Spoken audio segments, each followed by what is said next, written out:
Well, ahead of the much-awaited Quad Summit, Prime Minister Narendra Modi met his Australian counterpart Scott Morrison in Washington on Thursday to discuss bilateral ties between both the countries.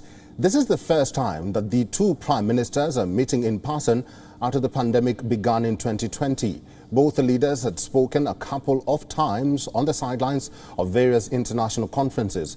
Earlier, Prime Minister Morrison had also called Prime Minister Modi to brief him about latest AUKUS agreement. Last week, both the leaders also held a telephonic conversation in which they reviewed the progress in India-Australia comprehensive strategic partnership, including the recent 2+2 dialogue.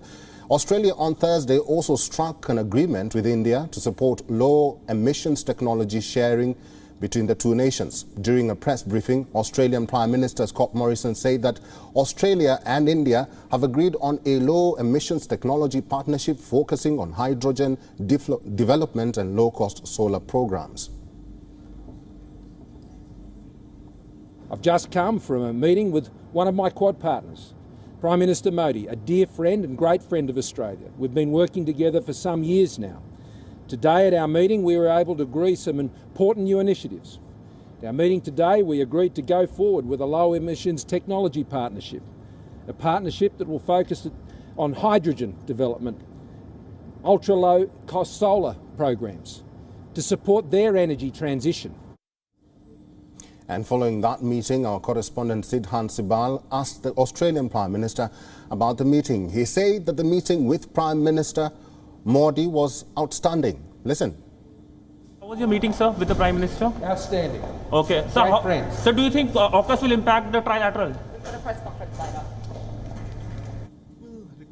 When asked if the reference of China and its growing military aggression emerged during Prime Minister Modi's discussions with Prime Ministers of Australia and Japan in bilateral meetings, India's Foreign Secretary Harsh Shringla said the issue of China was a major part of the discussions in both the meetings. In Prime Minister's bilaterals with Prime Ministers of Australia and Japan, discussions, as I said, were wide-ranging, encompassing a number of issues that involved bilateral and regional issues of interest. Obviously, the issue of China as a very major global player did come up, and of course this was one of the many issues that were discussed.